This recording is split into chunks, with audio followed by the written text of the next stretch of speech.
really don't have anything better to do with your time. Saving lives is a pretty great thing to do with your time.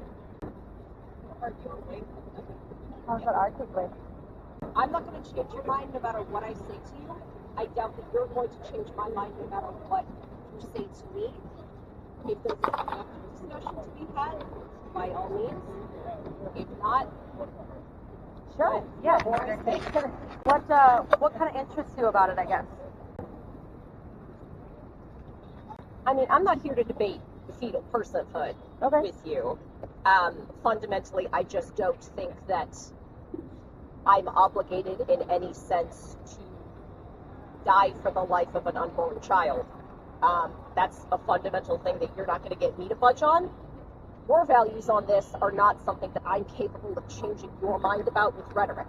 I hope you're never in a position, and I truly do hope you're never in a position where you're forced to confront your own need for one. I hope that you're never in a position where you're forced to confront that the set of values that you're locked into has consequences for you. That's really all there is to it. Yeah. No, I mean, so a couple of differences there. Number one, we're luckily our country is very blessed in the sense like we have great doctors and great resources for women who may be in a situation where their life could be at risk. With research and studies we've done, it's actually been proven that you don't ever actually need an abortion to save the life of a mother. Isn't that crazy? Who is we? Yeah, basically what we've seen, and So there's no circumstance, including hemorrhage, including congenital birth defect, including preeclampsia, including none of that. No one's ever died from that. Yeah, you would never go to an abortion clinic to deal with that issue. What you would do actually is you would go to your local hospital, and then you would get treatment for whatever the situation was. And then a doctor would say to me, as has happened quite a few times, oh, I don't know, the baby's life could be at risk, so never mind, let's just not treat you just in case. No, that's actually not what's happening. And what's happening is actually... But it is happening. It's actually not. If you look into it, it's actually not happening. What will happen is, say for example, you need cancer treatment. It's fine. I'm never going to be pregnant. That is not anything that is ever going to touch my life. I sincerely hope you're never in a position where you need an abortion and can't get one. Well, so what they'll do is they'll likely induce labor early on. A lot of times it's been a blessing where they can actually keep the baby alive outside of the womb because it's been past viability. Okay, if they can't, does she not get chemo? And then, no. And then what would happen in that case is because of double effect, the baby would pass away.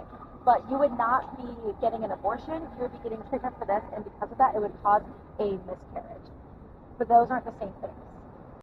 Women deserve to be treated with care, they deserve to be treated with medical care that they need, and if the baby dies in the process, that's a tragedy, but that's not an abortion. I mean, even if there is no reason other than I don't want to have a baby, I think it should be my right to say whether or not I have a baby. Yeah, and that's why people have the right to not participate in sexual activity. But when you do participate in sexual activity and it turns into a human being, then you have an obligation as a human being to not go and kill that other human being that's been created because of your action.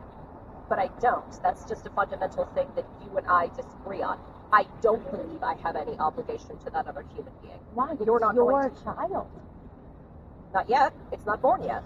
Well, it's it nothing actually right has now. Half of your DNA and half of whoever you were with in the process of making it. Well, hypothetically, there's actually no way of sorting out, unless you were to do a full genomic sequencing, how much specifically of the DNA is inherited from me versus the other parent. So you'd have to do 26 a full... chromosomes and 26 chromosomes. It's half and half every time. Yeah, you get 26 chromosomes. You don't. There's no way of saying exactly what percentage. No, because you get one for a random the father. grab. You get one. And between those two, you get a random grab bag of genes inherited from both. Sure, but it's still half and half because you get one sperm and one egg, and they make a human being, and it's half and half. Point being, it's your child. It doesn't matter what the percentage is. It's your child. So we do have an obligation as parents to protect our children. That's just the natural moral compass. I mean, animals do it, where they will protect their children. The kid I babysit for actually just got pecked by a goose because they were threatening the little gooselings. Animals protect their children, just as human beings should protect their children. And if we go to an abortion clinic and we rip apart the arms and legs, we're not protecting our child. In fact, we're killing our child. We can go back and forth on this, and you're not going to change my mind in the same way that nothing I say to you fundamentally is going to change your mind because you and I ascribe to just a fundamentally different set of values. Yeah, and I believe that every single human being has value and dignity and should be treated as such. And that's what I ascribe to. And I believe that in what the science says, and science says life begins with conception. So I believe Science doesn't say that. No, though. the science actually does say that. 97% of scientists agree that life begins. 97% of what scientists? All of. What scientists were surveyed? How many scientists were surveyed? But why not? I don't know. I mean, I just know that 97% of scientists agree that life begins with conception. Who is a scientist? You Google it. Take biologists. I'm just saying, life begins with conception. This is a known fact. This is something we've been able to study for years. Have you seen the videos of when an actual sperm meets an egg and what happens in that moment? I mean, Yes, very I have clearly seen cellular division about 1,000,000 times. That's life. That's life right there. Why not believe in that? Why not believe that an unborn child is a beautiful human being? You don't go to a clump of cells shower. You go to a baby shower. You don't say, we're having a clump of cells. You say, we're having a baby. You say, I'm pregnant. I'm pregnant with what? A clump of cells? No, you're pregnant with a baby. It's a baby. And that baby does not deserve the death penalty because of mistakes that parents have made. They deserve to be nourished, loved, and cared for. That's why adoption is there. That's why there are resources for single mothers. That's why there are homes for single mothers. Yes, look up Well of Mercy in Chicago. It's a single mother resource home. It's a maternity home for moms to stay for up to 5 years where they can get resources and get back on their feet. We care. I'm sure that you think. I truly do think that you do care. How could I not? What have I said that doesn't show that I care? I believe that women should get medical attention if they need it. Can I be very honest with you? And this is why you and I are not going to change your minds. Because this is all grounded in the hypothetical existence of a human soul and a God that you very clearly believe in, that you have a very close personal relationship with. How do you know this? Because your leader was over there talking about Catholic theology. Because there is no possible reason for y'all to be out here if it was not that. Because the only people who do, because you're talking about a beautiful. I've never said anything. My beliefs on this are based in science. My beliefs on this are based on the world that we live in right now. The women that I've encountered who have endured an abortion, the children I've encountered who were victims of abortion, the people I've encountered. How do you encounter a child that's a victim of an abortion? So it's called a failed abortion, where the doctor believes that the baby's been aborted and actually wasn't. So they're missing an arm, they're missing a leg, but I've met these people and it's tragic. I've met people who were victims of rape. I've met people who were victims of rape and became pregnant. I've met people who were victims of rape as the child in the situation, the product of rape. These people all have value and dignity and should be treated as such. Not just the fetus, not just the woman, but every single person deserves to have value and dignity. And that is a moral compass I'm so much happier to live by because I love, value, and respect every single person. I don't cut it off because you have certain subsets of characteristics. Keep up the good work. If I live by, you need to have a certain subset of characteristics to earn my respect, that would be horrible. But I love, value, and respect every person. So how is that not something good? Because I fundamentally don't believe that you do.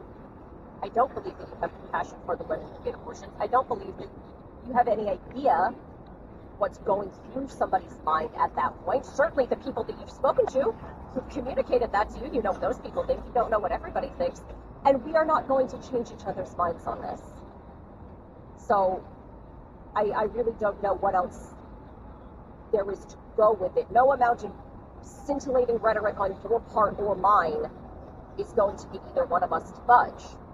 I'm glad you think that you do believe in human dignity. I disagree.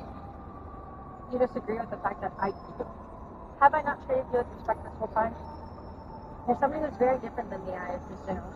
And yet, this entire time, I feel like I've really respected you as a person. It seems like you have a notion of who you think pro-lifers are, and I agree that there are some out there who are wild, but they're not me. I'm different. I'm somebody else. I'm somebody who truly cares, who truly gets out there, who gives the shirt off my back to the woman in need. Not out here oppressing women and telling them that they need to go and get married and have 3,000 kids. and telling them that every single child, every single woman, and every single man deserves value and dignity. Good luck out here. I hope you're never in a position where you need one and can't get one. That's really all we have to say to each other at this point, I think. Well, if you ever need anything, we are here for you. We have resources, options, whatever.